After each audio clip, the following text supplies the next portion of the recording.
Bom dia a todos. Vamos iniciar mais um evento da nossa Academia do Associativismo.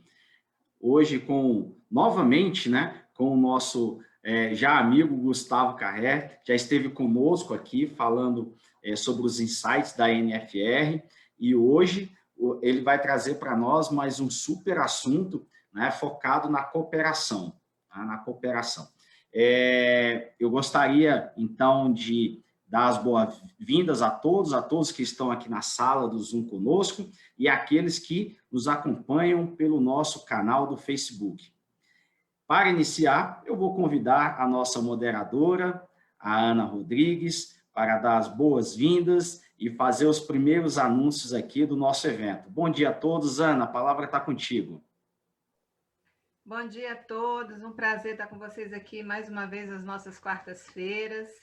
O Gustavo Carrer, de fato, a gente já considera ele de casa e eu espero poder trazê-lo outras vezes, viu, Gustavo, para a gente ter esse Obrigado. papo com tanto conteúdo informativo. Para quem não assistiu o Gustavo da última vez, ele é head da Gunevo Brasil, editor do portal Varejo em Dia, que eu convido vocês desde já para ir lá prestigiar e ler todas as colunas dele. E é um consultor com mais de 25 anos de mercado de varejo, sempre cuidando da transformação de negócios, inclusive com passagem muito importante, uma contribuição muito importante no Sebrae Nacional.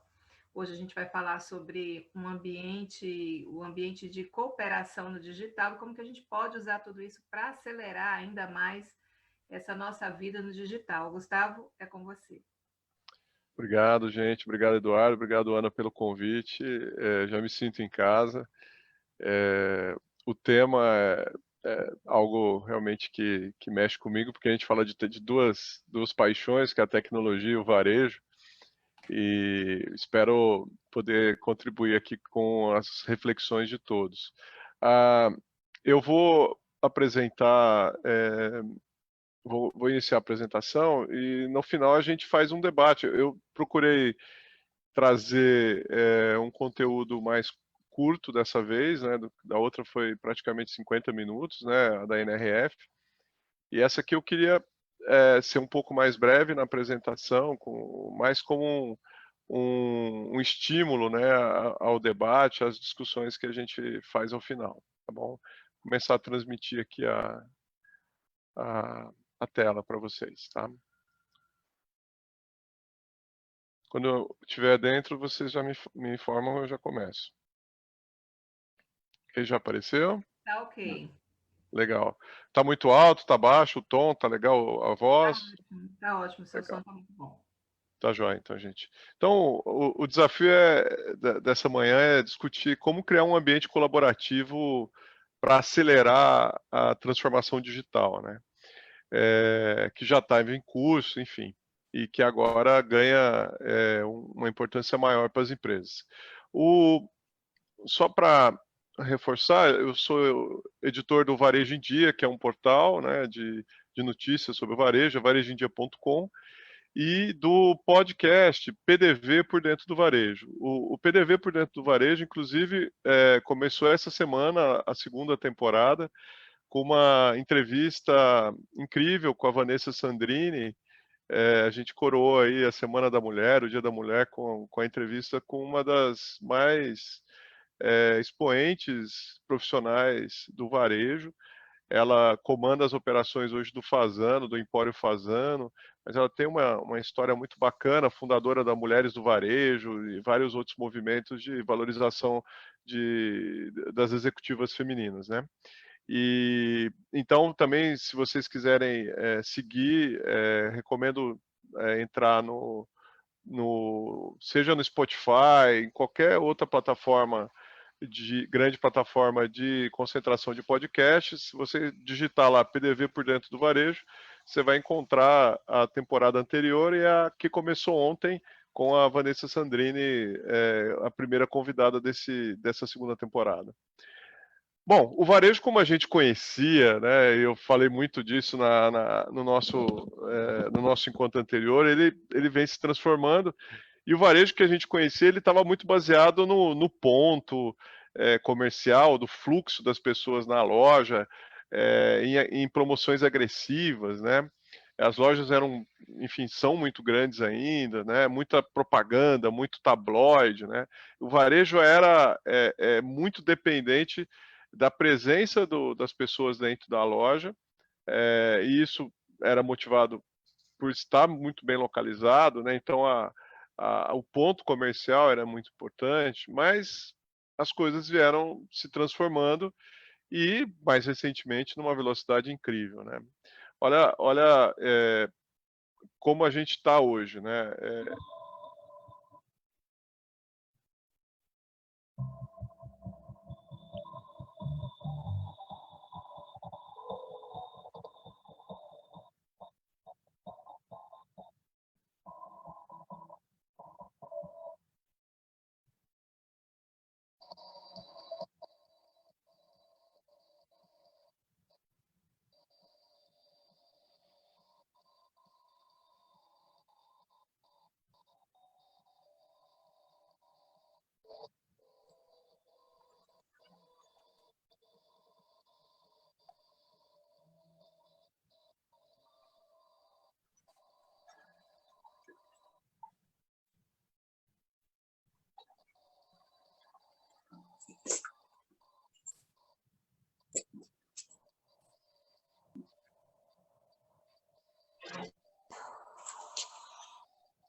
Bom, eu acho que no comecinho deu uma travadinha no vídeo, né? Mas vocês puderam observar que, lógico, é chinês, né? Vocês estão vendo aí o mandarim, né? Mas isso já está acontecendo, né? Então vocês imaginam como isso está mudando a maneira do varejo, né? Das pessoas consumirem varejo. Essa aqui é uma tecnologia que combina a identificação facial na abertura do ticket com uma inteligência artificial que lê os produtos e faz um checkout totalmente automatizado, né? O resumo disso aí é essa frase que eu tirei de um livro do Mark Andreessen sobre varejo, que é de janeiro de 2013. Olha só, já faz um bom tempo que ele falou isso, né? Que o software, usando o nosso português aqui, a tradução talvez melhor seria assim, o software jantou o varejo, né? Ou seja, o software veio para dominar o varejo. Essa é a brincadeira com essa frase, né? E essa é um movimento assim inevitável, é um movimento que já acontece em maior ou menor proporção, dependendo do segmento que você está.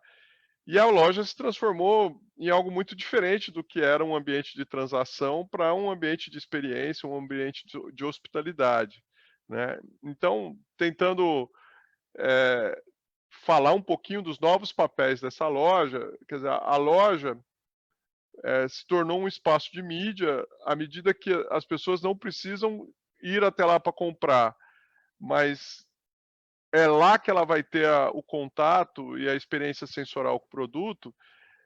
Se ela for até a loja, interagir com o produto e depois comprar em casa pelo e-commerce, a loja funcionou apenas como uma mídia, né?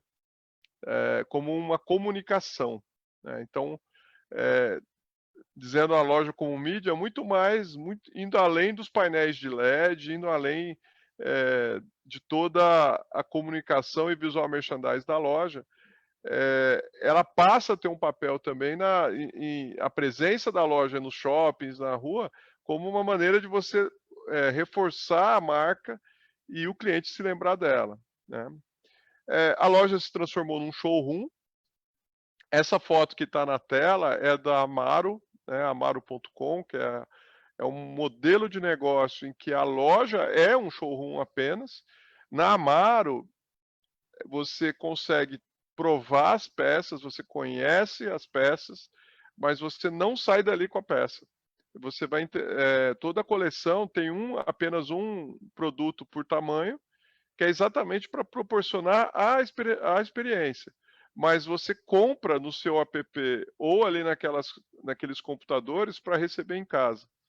Em São Paulo, eles estão fazendo entregas em até 3 horas, né? Então, a Amaro é uma loja que só funciona como showroom, né? Isso é inovador, é brasileira a Amaro, é fundada por suecos e brasileiros, mas é uma empresa brasileira, pioneira, e já tem, lógico, lá fora outras iniciativas que vão na mesma direção, né? É uma loja que o espaço é super otimizado, porque você não gasta metro quadrado caro de loja, de custo de ocupação alto para manter estoque. A loja se transformou num centro de distribuição, o clique e retira ou as entregas que são despachadas a partir da loja já é uma realidade hoje numa Casas Bahia, no Magazine Luiza, é realidade hoje numa Centauro e também em outras empresas, outras redes menores ou empresas únicas que entendem que a loja também pode ser o centro de distribuição do e-commerce. A loja se transformou num espaço de experimentação e totalmente uma maneira de traduzir essa experimentação é chamar isso de um playground social. Por que social? Porque é onde as pessoas vão se socializar, elas vão interagir com os vendedores, elas vão interagir com outros consumidores. As lojas passam a ter espaços maiores, por exemplo, para café. Uma coisa que tem mudado bastante é o conceito de provador. Algumas lojas high-end nos Estados Unidos hoje já têm provadores no formato de um lounge, onde você agenda e vai com as amigas para fazer uma reunião em que todas provam roupas. Aliás, é um tremendo de uma taxa de conversão quando se faz dessa forma, né? Então, o provador virou uma sala de estar, né? Isso dentro dessa concepção de playground social. Quem explora isso muito bacana são as lojas da Sephora, né, em alguns países, né? Em que eles têm um espaço onde as pessoas vão para provar as maquiagens, os perfumes, os cosméticos, simplesmente sem o compromisso da aquisição, mas para se atualizar, se divertir, passar um tempo dentro da loja. Então, a gente começa a entender que a loja se transformou também num playground social. A loja se tornou um centro de serviços. Algumas lojas já oferecem, eu mostrei aqui na palestra da NRF, a parte de customização e consertos de roupa, fazer uma bainha, fazer uma barra de uma roupa, né, numa linha muito mais de alfaiataria até do que um varejo, mas isso já é presente, isso já está acontecendo com uma grande intensidade. Você pode ter também, por exemplo, uma oficina de bicicleta, é o caso da Centauro, da Avenida Paulista, e você tem inúmeros serviços associados ao comércio que antigamente era um comércio puro. E, finalmente, o exemplo que eu trouxe para mostrar para vocês é a loja se transformando numa fábrica. Esse vídeo que eu vou passar, eu gravei na Nike há alguns anos, acho que é 2018 que eu fiz esse vídeo, mas essa fábrica, né, que eu quero mostrar, que assim, muitas vezes a loja vai finalizar o processo, ela vai terminar o processo, seja de customização ou de ajuste ao corpo, né? Esse aqui.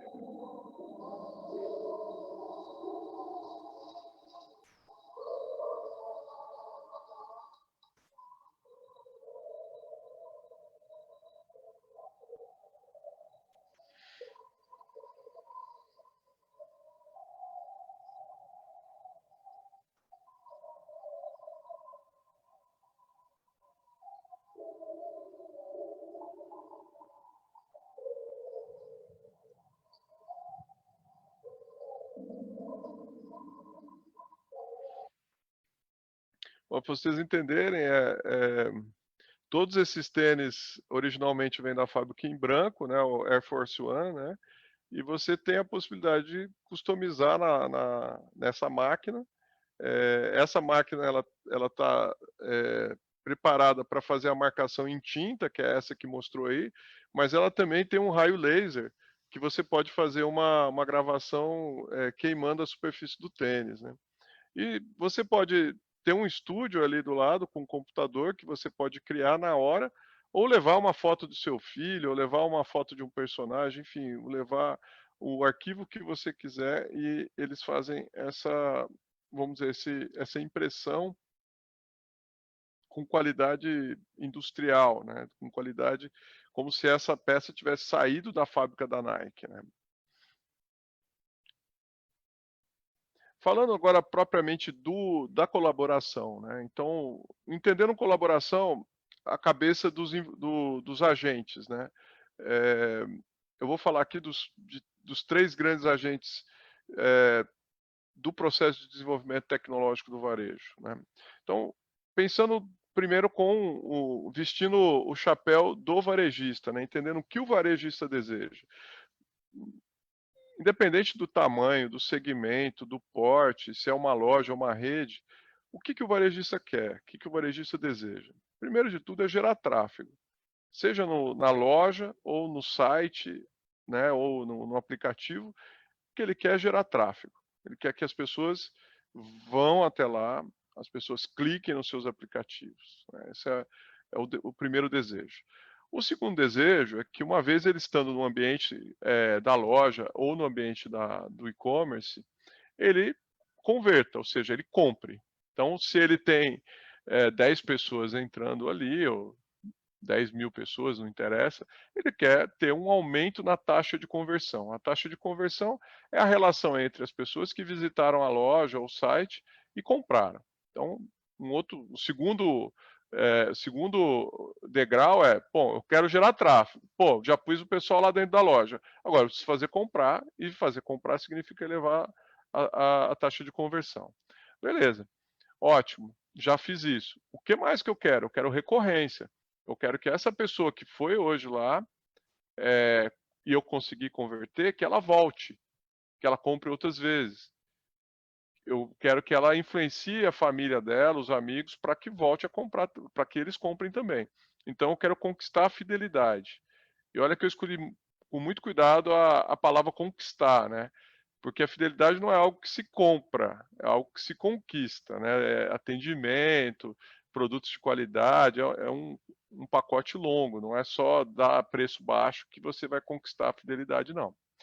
E se não fosse, não obstante todos os desafios para fazer tráfego, conversão e fidelidade, a gente tem que fazer isso no varejo com margem. Ou seja, a gente quer melhorar a margem, a gente quer vender com mais lucro. Tá? São grandes desafios, não são pequenos. Mas para que eles consiga hoje gerar tráfego, elevar a conversão, conquistar a fidelidade, maximizar a margem de contribuição, o lucro, ele vai necessariamente precisar de tecnologia. Ele vai precisar inovar. Porque se ele manter repetindo aquilo que ele vem fazendo sempre, o máximo que ele vai conseguir é repetir os resultados. No máximo. A tendência é, a cada dia, ele ficar para trás em tecnologia, ficar para trás em inovação e perder esse espaço, né? Então, isso é o que ele precisa. Tecnologia e inovação. Vamos lá. Vamos colocar agora o chapéu das startups, né? Dos empreendedores digitais, dos empreendedores de tecnologia, das empresas, dos programadores, dessa grande massa de pessoas que pensam, que desenvolvem uma tecnologia. Tá? Então, o que esses empresários de startups desejam? Eles desejam acessar mercados e clientes, né? Ele quer pilotar e validar essas soluções que eles criaram, né? E, lógico, como todo startupeiro, né, como a gente fala, ele quer escalar as operações, ele quer tornar o negócio dele, alcançar o máximo de mercado possível. Esse é o desejo dele, é o que ele busca, são as metas, os objetivos dele. Mas o que ele precisa para isso? Primeiro, ele precisa de uma estrutura de marketing e vendas que muitas vezes ele não tem, ou posso te dizer, na maioria esmagadora das vezes, ele não tem essa estrutura de marketing e vendas, porque isso é caro, né? Isso investimento que precisa ter venda para se sustentar. Aí você fica naquela, eu não vendo, eu não tenho estrutura de vendas, eu não tenho marketing, eu não vendo, né? Você fica girando em torno disso. O que mais? Se eu estou desenvolvendo uma tecnologia para ser aplicada no varejo, eu tenho que ter capilaridade, porque as lojas estão espalhadas no Brasil inteiro. Em última instância, está no mundo inteiro. Então, eu preciso ter uma capilaridade, por exemplo, para poder fazer uma instalação da minha solução, quando ela é de hardware, às vezes até de software, precisa instalar. Ela precisa também de ter essa capilaridade para fazer o suporte à manutenção. Isso é um desafio ainda maior do que ter uma equipe de vendas, porque isso exige um investimento ainda mais consistente. E, finalmente, o que a startup está buscando? Né? Ela é nova. Se ela é nova, ela ainda não tem uma marca conhecida. Então, ela não tem, junto aos consumidores, junto ao mercado, autoridade naquilo que ela está fazendo, ela está construindo essa autoridade e ela precisa de credibilidade. Né? O varejo, o varejista, ele é muito, muito conservador. Entre comprar de uma empresa que ele conhece e de uma startup, muitas vezes ele vai optar em comprar da empresa que ele já conhece, né? Por conta exatamente da confiança que aquela empresa anterior construiu, mesmo que a solução às vezes não seja tão eficaz. Tá? Então, esse é um outro desafio das startups. Tá? Depois a gente vai ter a oportunidade de conversar com vocês, e aí quem está aqui e é dono de startup pode complementar essas colocações, ou até dizer que eu estou errado, não tem problema nenhum. Isso aqui é só um espaço para a gente construir esse conhecimento. Tá?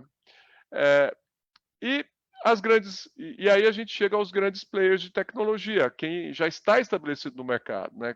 As empresas que já conseguiram crescer, já estão estabelecidas há anos, décadas, enfim.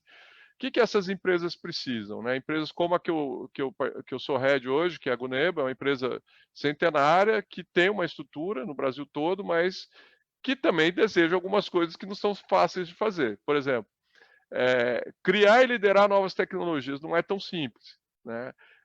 A gente quer reduzir custo de pesquisa e desenvolvimento. É importante a gente manter a nossa posição que a gente construiu ao longo das décadas, e a gente sabe que se a gente não inovar, a gente não vai conseguir. E para isso, eu não vou conseguir fazer sozinho. Então, o que eu vou precisar? Acelerar o processo de inovação, e como toda empresa maior, toda empresa grande, os processos são mais lentos, existe uma hierarquia para tomar decisão, existe uma aversão a riscos, que é uma barreira que as startups não têm, por exemplo. O que mais? Eu preciso trazer de fora mentes que pensem diferente da gente. Invariavelmente, depois de um tempo que você traz um profissional para dentro, para ele fazer parte da tua equipe, ele acaba se moldando a esse conhecimento, a essa maneira de pensar. Eu preciso ter gente fora da empresa para estimular esse pensamento diferenciado, uma abordagem diferente, uma maneira, né, diferente de trabalhar. E, finalmente, que eu acho que é a grande dificuldade de empresas grandes, empresas maiores ou empresas estabelecidas, é ser ágil e dar resposta rápido ao que o cliente está pedindo. Né? O cliente está vendo hoje, ele quer hoje. Eu acabei de passar aquele vídeo de colocar a maçã e a máquina ler e dizer que é uma maçã. Eu tenho certeza que alguém fala assim, pô, eu quero isso para amanhã. E a empresa grande vai demorar muito mais do que uma empresa pequena para dar essa resposta, muitas vezes. Tá? Então, dentro desse cenário, né, convidando agora quem paga a conta, né, o cliente é que define o jogo. Né? Assim, a velocidade com que eu preciso implantar uma tecnologia, uma inovação, quem está definindo isso é o cliente. Não é o varejista, não é a grande empresa e não é a startup. Né? Todos acham que mandam, mas no fim o que manda é o cliente. Né? A grande empresa senta em cima e acha que está mandando no negócio, é ela que define a tendência, e na verdade a história tem mostrado que não é nada disso. Né? De repente surge uma startup, não porque ela é startup, não porque ela é boa, não porque o cara é genial, mas porque ele acerta exatamente naquilo que o cliente quer. Outra constatação importante é que as fronteiras dos negócios sumiram. Então, hoje, ao contrário de poucos anos atrás, não existe mais a barreira entre fornecedor, cliente, concorrente. Eu posso dizer para vocês que hoje, a minha empresa, eu tenho concorrente trabalhando como parceiro, eu tenho varejista trabalhando como fornecedor meu e vice-versa. Então, as barreiras entre os negócios não existem mais, ou seja, não existe mais uma personalização eterna daquilo. Eu posso ter hoje um parceiro, um cliente que vai concorrer comigo amanhã. E eu posso ter um concorrente disposto a fazer uma parceria para atender uma demanda específica do mercado. E isso já está acontecendo. Outra questão importante que eu acho que as pessoas de tecnologia, inclusive eu, temos uma tendência a acreditar que a tecnologia é a solução. E, na verdade, a tecnologia é só o meio. Né? Eu falo, apesar de eu trabalhar e ter muito mais tempo na área comercial e na área de marketing do que na área de tecnologia pura, eu tenho formação em engenharia eletrônica. Então, lá atrás, há 30 anos atrás, eu me formei engenheiro. Né? Então, eu ainda tenho gravado aqui na minha maneira de pensar o modo da tecnologia. E a tecnologia é só meio, mais nada, não é fim. E isso é muito engraçado. Eu vou repetir aqui a frase de alguém, né? Assim, você não tem que ser apaixonado pelo seu produto, ou pela sua solução, ou pela sua tecnologia. Você tem que ser apaixonado pelo cliente. Porque se você se apaixonar demais pelo seu produto, você vai achar que a tecnologia é mais do que ela é de fato. Né? Esse é um problema. E que você deve evitar. E, finalmente, né, colaborar é melhor do que competir. E quando eu falo competição aqui, eu estou dizendo da maneira mais ampla possível. Competir entre cliente e fornecedor. Eu, historicamente, eu comecei trabalhando vendendo cerveja na Ambev, há 30 anos atrás. Logo que eu me formei, eu fui trabalhar na Brahma. Não era Ambev ainda. E a relação entre o varejista e a Ambev não era uma parceria, como não é uma relação de competição, um querendo ganhar mais que o outro. Embora um esteja vendendo o produto do outro, mas era uma competição por margem. Em grande medida isso ainda existe. Com fornecedor de tecnologia é a mesma coisa. O varejista quer pagar o menos possível e vai tentar forçar, né, de alguma maneira, seja por poder de barganha ou por alguma maneira, essa vantagem. E isso é competir. É uma competição de outro ponto de vista. Quando a gente encaixa o fornecedor e o varejista na visão de parceria, e não é da boca para fora, a parceria assim, olha, o que é razoável para você, o que é razoável para mim, e vamos resolver o problema, o negócio muda de forma incrível.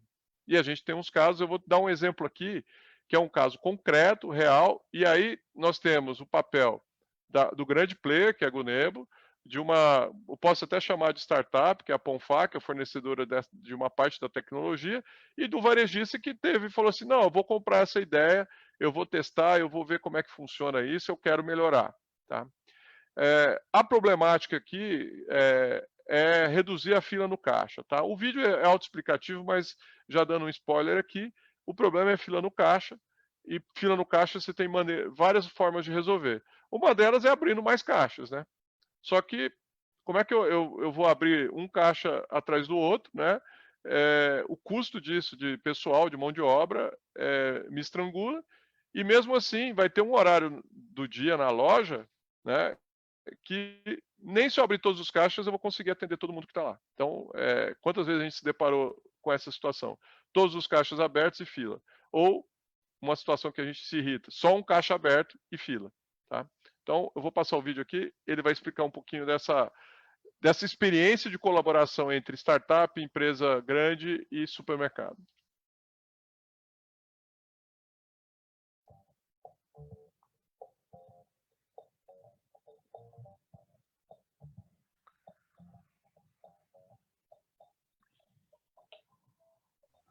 Gustavo está sem som, ele tem som?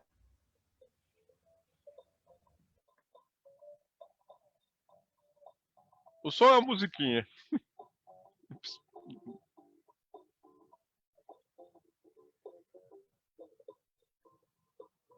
Bom, esse sistema que vocês estão vendo, né, esse túnel, né, ele faz a leitura do código de barras.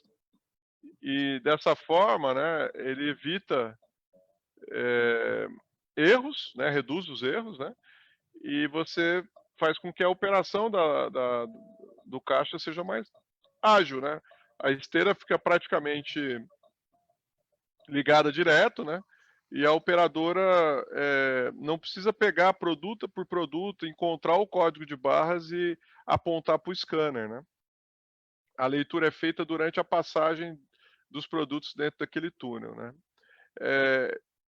Algumas coisas que a gente descobriu, né? Inclusive, assim, não era o objetivo, né? Confesso, mas que aconteceu, por exemplo, redução do cansaço e da fadiga da operadora, porque ela não precisa ficar movimentando para encontrar o código, né? E também a-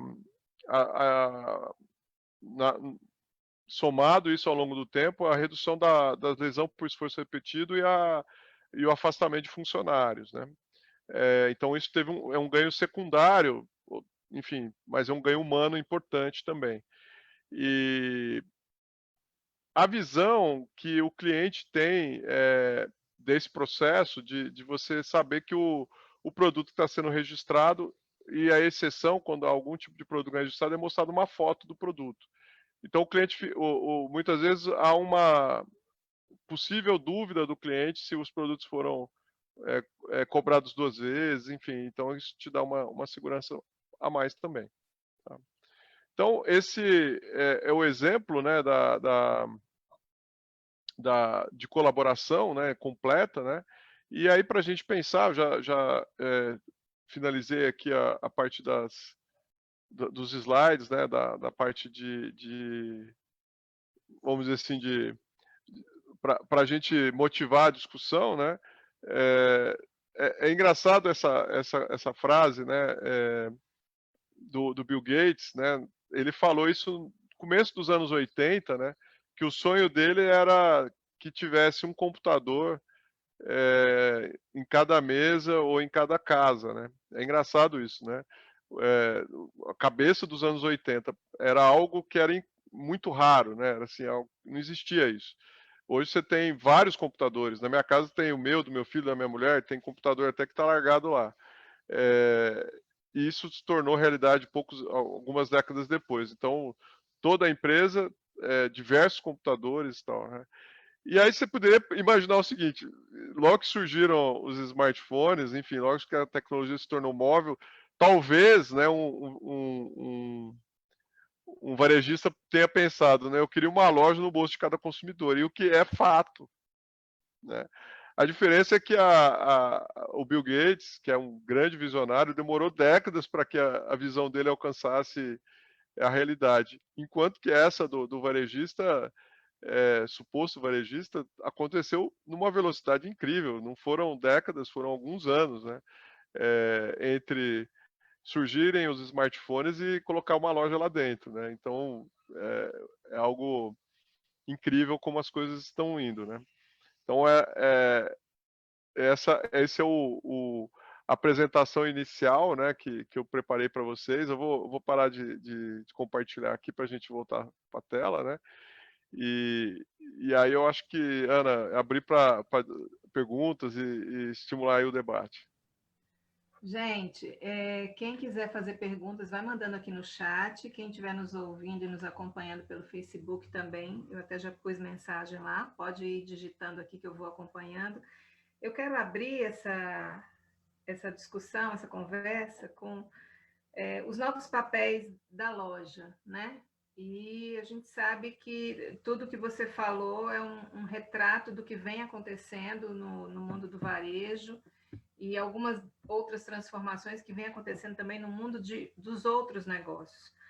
Mas vem a pergunta, Gustavo, como é que o pequeno varejista pode promover essa mudança?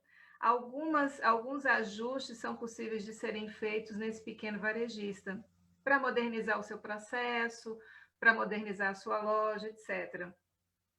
Mas é possível, sendo pequeno, implementar um sistema ou um conjunto de colaboração onde ele consiga se manter e se acelerar também? Seu microfone. Isso. Ótima colocação, Ana. Do mesmo jeito que ele tem um desafio, né, de inovar sendo pequeno, tem um universo de startups que estão super interessadas no problema que ele vive, nos desafios que ele vive, né? Ele tem o dia a dia, a relação com o cliente final do varejo, as transações que ele faz ali na loja, na internet, isso é super valioso para que a startup consiga melhorar o seu processo e tornar o seu projeto, o seu MVP, né, em realidade. Então, há uma carência de conexão. De novo, eu volto a dizer que as entidades, as associações, a própria CACB, tem um papel importantíssimo em liderar esses movimentos de conectar essas duas pontas. As startups, às vezes não é nem uma empresa formada, mas é um profissional, é um especialista, conectar esse especialista com o pequeno varejista. Em escalas pequenas, é perfeitamente possível você trazer esses papéis que eu mostrei da loja, de ser mídia, de ser showroom, de ser um centro de distribuição, para a realidade do pequeno, usando tecnologia e usando uma tecnologia a custo acessível. A grande diferença dos dias de hoje com o passado, né, os anos 70, 80 e 90, é que era necessário você ter uma escala muito grande, né, havia uma barreira de um custo inicial alto para que você implantar um computador, por exemplo. Né? Eu me lembro, eu tenho 50 anos, né, eu me lembro do computador custar mais caro que um carro. Né? E hoje isso, você não precisa nem comprar um computador, você pode alugar, né? Tem muitas soluções que rodam no tablet, rodam até mesmo no smartphone. Então, há uma carência, eu vejo uma carência de conhecimento, informação, eu acho que precisa preparar esse varejista, precisa atualizar esse varejista, instrumentalizar esse varejista, né? Levar as ferramentas na mão dele e trazer as startups também para esse universo. Lógico que você fala com uma startup, ele quer vender para a Marisa, ele quer vender para o Magalu, lógico. Mas para ele chegar até a venda numa grande rede, ele precisa ralar muito com os pequenininhos para aprender disso. Né? E aí eu acho que é o momento que você tem os dois com um grande compartilhamento de objetivos. Uma outra questão também que eu queria te abordar, é que você falou aí da conquista da fidelidade, e esse é um tema que me pega muito, assim, sabe? Porque eu já não acredito na fidelidade há muito tempo. Eu acho que hoje a gente precisa buscar a assiduidade, né, nesse ambiente. Se a gente conseguir clientes assíduos junto à nossa marca, a gente avançou uma pauta importante, porque as marcas têm conquistado seguidores e têm conquistado alguns apaixonados, mas nunca, jamais como foi no passado, de você realmente ser fiel àquela loja, né, ou àquele produto. Hoje eu acho que a gente está bem volúvel e buscando soluções em diversas pontas. Você, apesar de ter usado a expressão a conquista da fidelidade, você concorda com isso? Você acha que é possível a gente garantir, através dos próprios recursos tecnológicos, uma assiduidade maior do nosso cliente? É engraçado, né? Quando você estava falando, eu estava me lembrando de uma música do Tim Maia, que tinha um refrão assim: me dê motivos, né? Então, resumo da história é assim: a fidelidade, ela está associada assim, eu preciso me dar um motivo para eu voltar a comprar de você, né? Esse motivo não pode ser preço, não pode ser o fato só da conveniência, né? O fato de você estar aqui, o fato de você existir, abrir a porta e ter um estacionamento, né? Então, o me dê motivos. Então, o raciocínio, seja para o pequeno, seja para o grande, por que que esse cliente comprou de mim e por que que ele vai voltar a comprar de mim? Nesse aspecto, o pequeno varejista, ele tem uma vantagem com relação às grandes redes, que é a proximidade do dono e, consequentemente, dos valores, das crenças desse dono com relação ao negócio, e que isso seja traduzido em ações. Né? Não é porque ele é pequeno e tem um dono ali, é porque é bom. Né? Às vezes o dono é que atrapalha o negócio. Mas o fato de você estar próximo do empreendedor, e esse empreendedor com sangue nos olhos, com desejo, com vontade de fazer com que esse cliente volte, né, e com todo o poder do dono, isso tende a ser uma ferramenta poderosa. O motivo para essa pessoa voltar pode ser, lógico, pode ser um atendimento mais pessoal, pode ser um comprometimento daquela loja com a comunidade local. De que forma você faz isso? Você pode fazer desde uma contribuição. Eu tenho visto algumas iniciativas até aqui no bairro onde eu moro, em que o lojista se torna um ponto, por exemplo, de reciclagem, ele de receber materiais para reciclagem, bateria, lixo eletrônico. Ele pode usar o espaço dele como um bazar, até para as pessoas fazerem trocas. Enfim, tem várias maneiras de você aproximar daquela comunidade de uma maneira que não seja uma transação comercial pura. Né? E isso você vai dar um motivo para que ele compre de você. Olha, eu não vou comprar da Ana, não é porque ela tem o melhor preço só, né? Porque preço é algo transitório. Hoje eu posso estar mais barato, amanhã eu posso não estar. Mas é porque ela tem um papel na sociedade que eu admiro. Ela está próxima de mim, mas olha o que ela está fazendo ali. Então o pessoal gosta de chamar isso de propósito, tal, de conexão, mas eu entendo que isso é uma prática. Isso não é uma filosofia só, não é só para você colocar num quadro na parede. É muito mais da prática. E isso é o motivo para esse cliente voltar. Sim, sem dúvida. E é óbvio que a conversão de hoje em dia, né, que eu acho que a gente tem uma expectativa sempre com um volume de vendas que vem mudando ao longo do tempo, né? O comportamento do consumidor em consumir vem mudando. A gente já não assiste mais, né, aquelas milhares de sacolas e aquela compra.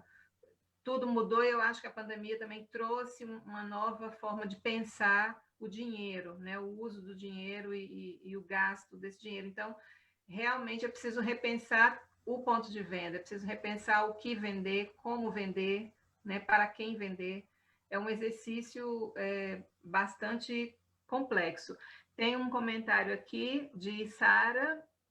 E Sara, ela fala, Gustavo apresentou o exemplo da Amaro, que atualmente investe em ser um showroom provador, que enviará posteriormente o produto ao seu cliente, direto do seu CD. Correlacionada a essa descrição, já existem pesquisas que apontam a aceitação de modelo como esse pelo público brasileiro. Bom, e Sara, pelo consumidor brasileiro. Obrigada, bom dia. Sara, ótima pergunta, Sara. Foi uma pergunta, na realidade. Obrigado, Sara, pela pergunta, ótima pergunta. Certamente existem pesquisas, mas a Amaro não vai publicar, né, para não atrair concorrentes, né? Mas o índice de satisfação das clientes da própria Amaro é altíssimo, né? Converse com alguém que já teve a experiência de comprar da Amaro, você vai ver como as pessoas se sentem realmente encantadas, né? Existem alguns segredos, assim, né? O primeiro deles é a velocidade com que você entrega, né? Veja só, Sara, você prova uma roupa, né, falando especificamente de roupa feminina, você fica louca para levar ela para casa, né? Eu imagino que você quer sair com a sacola e chegar já passar e usar no dia seguinte, se for uma roupa casual, mas se você vai numa festa, você não quer correr o risco daquela roupa não chegar a tempo, né? Então, o que acontece depois dessa experimentação é uma curva muito rápida de expectativa de ter essa roupa para você provar ou colocar na tua prateleira, né? No teu guarda-roupa. E isso eles fazem com uma enorme competência, né? Então, chega muito rápido a roupa até você e geralmente chega com algum agrado, a embalagem é muito bonita, o cuidado que eles têm com a roupa é muito bacana, a roupa chega numa embalagem legal, embalada com cuidado, pronta para usar, às vezes vai um mimo, alguma coisinha a mais, e isso tudo encanta bastante. Mas, sem dúvida, assim, a expectativa que é criada ao fazer a experimentação no showroom é muito grande e você tem que atender essa expectativa numa janela de tempo para que isso não vire frustração, né? É diferente de você comprar na internet sei lá, uma televisão nova e você já tem a sua. Então você espera, né, com uma tranquilidade. Agora, quando você prova uma roupa, eu imagino que você deva ficar doida para usar, né? Então aí tem que administrar muito bem esse prazo. Não sei se eu ajudei. Perfeito. Não, ajudou sim. O gatilho, então, é uma infraestrutura logística muito bem consolidada, né? Já planejada. Sim. Mas eu entendo que se houver aí uma indicação de tendência de aceitação, esse pode ser um futuro muito próximo, né? Porque é uma economia muito grande em termos de custo, como tu mesmo falou. Espaço físico, disposição, funcionários atendendo e tudo mais. Então, muito bacana. Agradeço aí o compartilhamento.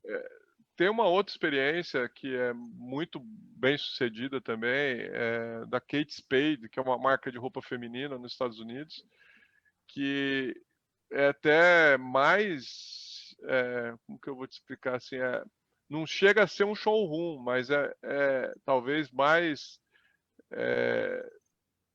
dinâmica até que o showroom, que é uma ação que a Kate Spade faz de vitrines, né? Ela, nos anos entre 16 e 17, tiveram muitas lojas fechadas em cidades bacanas, principalmente Nova York, mas isso aconteceu em outros centros comerciais, até mesmo em Miami, Boston e tal. E o que ela fez? Ela alugava só a vitrine. Chegava na loja, a loja está para alugar, ninguém está querendo mesmo, aluga a vitrine por um mês. E eles colocavam a vitrine, o lançamento da Kate Spade, e colocavam o QR Code, né? E aí o QR Code caía dentro lógico, do e-commerce. Então eu gostei dessa blusa. Eu li o QR Code, isso caía no e-commerce, eu comprava e recebia também no mesmo dia, né? Então essa questão da logística, ela está presente, não há dúvida. Tem que ter isso muito bem equacionado. Eu estou muito surpreso hoje com a performance tanto do Mercado Livre quanto do Magalu e de outros players com o tempo de resposta de entrega. Eu tenho comprado aqui e eles têm entrega em um dia, 3 dias no máximo, produtos que eles prometem entregar em uma semana e estão entregando em 3 dias, em 2 dias, ou até de um dia para o outro. Eu estou hoje em Ribeirão Preto, que é interior de São Paulo. Mas se você pegar São Paulo, já tem entregas no mesmo dia. Então, essa dinâmica ela vai estar cada vez mais presente e sendo exigida do varejista, né? Gustavo, tem uma pergunta aqui do Facebook, da Cláudia Couto. Ela quer saber em que supermercado que foi implantado esse túnel. Esse supermercado que eu mostrei no vídeo, a primeira versão dele, ele está em Porto Alegre, ele chama Assum. Mas aqui em São Paulo, a gente tem um supermercado que chama... tem uma rede de farmácia com o mesmo nome, que é o Pague Menos, tá? Mas aqui é a rede de supermercados, que chama Pague Menos. Talvez vocês conheçam a Pague Menos Farmácias, que ela tem no Brasil todo, né? mas é o Pague Menos Supermercados. Ele fica no interior de São Paulo. A gente está numa loja em Paulínia, fazendo esse piloto e tal. A gente está em fase de aperfeiçoamento, né, de final, de melhorias. E aquele mesmo da imagem, ele já sofreu evoluções, né? A gente está para lançar uma versão que, ao final do túnel, existe um spray de um sanitarizador que mata o Covid também. Isso foi uma inovação que está sendo trazida agora. Legal. Outra pergunta aqui do nosso chat é do Manuel. Diante da pandemia, muitas experimentações estão vetadas e até sem acesso. Teríamos outra maneira de inovação? Qual? Na loja física, né, principalmente, tem algumas operações que elas são reduzidas, né, pela restrição de público, né, de quantidade de pessoas, ou até vetadas. A gente está, essa semana, São Paulo entrou na fase mais restritiva, então o varejo como um todo está fechado, o supermercado está fechando 8 horas da noite. Me pegou de surpresa ontem, eu tinha me esquecido, fui no Carrefour 8h30, estava fechado, né? E aí que olha como que é interessante, né? O que eu tive que fazer, né? O Carrefour está fechado, para onde vocês acham que eu fui, onde que eu caí, né? No posto de gasolina, loja de conveniência, né? Alguém está perdendo, alguém está ganhando, né? Então a minha janta aqui de casa ontem foi comprada num posto de gasolina, né? Então a pandemia ela cria, né? Lógico, uma barreira para teste, para analisar volume, mas por outro lado ela cria negócios, né? Ela cria oportunidades, né? Toda a parte de mercado, loja autônoma, teve um boom, né? Aqui no condomínio que eu moro, é um prédio, né? Existe uma loja semi-autônoma aqui no térreo, né? E ela tem um mix bacana, né? Ela tem bebidas, tem a parte de mercearia seca, tem sorvete, tem pratos prontos, né? Tem uma variedade bacana, né, de itens, né? Deve estar aí com uns 400 SKUs, mais ou menos, 400 ou 500. SKU é itens diferentes, né? Não múltiplos, né, mas itens diferentes, tá? E essa é uma oportunidade que foi promovida, né, ou foi adicionada ao mercado por conta da pandemia, né? Então, fecha-se algumas portas, criam-se outras. Tem mais uma outra pergunta aqui no chat, mas a Cláudia, que está no Facebook, está insistindo aqui. Na verdade, o que ela quer é a empresa que faz o túnel, por favor. A empresa que faz o túnel é a empresa que eu trabalho, chama Gunebo. Gunebo. Chama Gunebo. Bom, o Lauro pergunta, poderia abordar a questão de troca, devolução, que estão relacionadas às vendas digitais? Poderia comentar sobre? Bacana, hein? Essa é uma questão importante, Lauro. Eu participei das últimas feiras lá nos Estados Unidos, né? Que os Estados Unidos está sempre alguns anos na nossa frente, né? E a parte de trocas e devoluções lá, que a gente começa a sofrer aqui, era algo que eles já vivenciaram no passado, né? Então a gente tinha situações assim, que a pessoa devolvia uma roupa com marca de batom dizendo que não tinha servido, né? Então, pô, não serviu, mas você está com uma marca de batom porque você usou e cheirando cigarro, né? Então ela foi lá, comprou um vestido na loja, na sexta-feira, foi no sábado num casamento, e na segunda-feira devolveu dizendo que não gostou, não ficou do tamanho dela, ou trocava por uma outra roupa casual, que é óbvio que a finalidade é outra, né? Então esse é o exemplo da loja física. Não estou nem entrando no e-commerce, tá? Estou entrando especificamente da loja física. Então a questão da devolução, a honestidade são várias questões que a gente analisar. A questão da honestidade do cliente é importante, né? As regras que precisam ser comunicadas desde o início, então isso tem que estar muito claro no site ou na loja, e a parte da lei, né? A lei rege isso, o Código de Defesa do Consumidor tem claramente definido, não sei se vocês sabem, talvez é melhor que os clientes não saibam, mas cosméticos Se você consumir até 10% dele, você ainda pode devolver no prazo de uma semana. Olha que louco, hein? Isso está na lei, está no Código de Defesa do Consumidor. Mas existe a lei que é soberana e existe até mesmo situações que o varejista aceita condições além da lei, ou seja, ele aceita até uma situação que não é prevista em lei, mas ele aceita para agradar o cliente. Tá? Dito isso, eu queria dar um exemplo, né, com relação à prova, o que está fazendo lá fora para a gente tentar se espelhar. Eu em 2017 ou 2018, numa dessas NRFs, eu comprei um tênis na Amazon para entregar no hotel que eu estava, né? E eu achei genial, porque o tênis eu estava comprando pela primeira vez é um marketplace, né? Eu estava comprando pela primeira vez daquele fornecedor, é tênis, é algo que você precisa ver como é que vai ficar no teu pé, né? E aí eu já recebi na caixa um adesivo para devolução da Amazon. Então veio o tênis, eu abri o pacote, já veio dentro da caixa do tênis o adesivo para devolução, com código de barras, o endereço, tudo pronto. Aí eu, provei o tênis, deu tudo certo o tênis, eu não ia devolver. Mas eu falei assim, bom, e se eu quisesse devolver? Então como que funciona, cara? Olha que genial. Você escaneia, você pega o próprio aplicativo da Amazon, você entra lá no campo de devolução, você usa o celular para escanear esse código e ele te dá, na hora que você faz isso, aonde está localizado o ponto de coleta mais próximo, seja do correio, olha só, e principalmente dos lockers. Então você pode devolver esse tênis através, aquilo lá é um adesivo. Você pega o tênis, adesiva ele na caixa, vai até o correio e entrega, e já está feita a devolução, agência do correio, né, do correio americano, ou você vai até um locker da própria Amazon e coloca numa caixinha e devolve.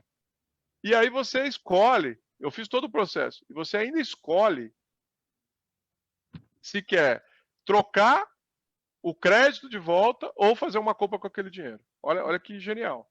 Então, esse é o nível lá na frente. Né?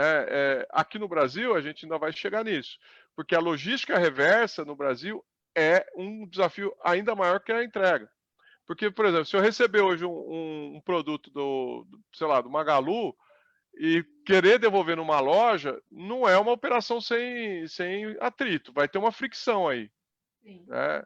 Vai ter uma fricção na hora que eu entrar na loja com o produto na mão, já vai ter uma fricção. Né? Se eu não tiver essa nota fiscal, esse produto está na mão do Gustavo, o Gustavo está roubando da própria loja ou ele está levando para devolver, entendeu? Aí a gente começa a ter as fricções do varejo. E esse é um desafio que a gente ainda tem que avançar bastante. Eu quero que as startups nos ajudem a responder isso. Né? Deve ter uma solução bacana para isso. Eu procuro uma startup para trazer isso para nós. Gustavo, nós chegamos já no nosso tempo, infelizmente. A conversa foi muito boa hoje, ainda mais. Sempre é boa, né? Mas hoje foi bem especial. E eu quero te agradecer mais uma vez pela tua presença, disponibilidade, o conteúdo que você traz, diferenciado, inovador. Então, seja sempre muito bem-vindo aqui no nosso projeto Transformar da CSB. Obrigado, gente. Um abraço a todos, Eduardo. Encerramento contigo. Fico sempre à disposição de vocês. Obrigado, Eduardo. Obrigado, Ana, pela condução do nosso evento de hoje. Obrigado, Gustavo. Cara, muito bacana. Eu vi aqui uma série de interações, conteúdo riquíssimo. Respondi aqui algumas mensagens pelo WhatsApp de colegas perguntando se iria ficar gravada, porque estavam numa outra reunião no momento. Então, volto a repetir, os nossos eventos, eles todos ficam gravados, nós não retiramos a transmissão feita pela nossa página do Facebook, e, via de regra, em 24 horas, no máximo 48 horas, já fica disponível também lá no nosso canal do YouTube, né? De forma com que a gente consiga também compartilhar com os colegas, com os empresários, para que absorvam todo esse conteúdo que a gente vem proporcionando aqui às quartas-feiras na nossa Academia do Associativismo. Bom, chegamos ao fim, tá? Desejo a todos aí um ótimo dia de trabalho e fiquem atentos à nossa programação. Em breve, divulgaremos o nosso próximo tema, tá? E o nosso próximo palestrante. Até mais, turma.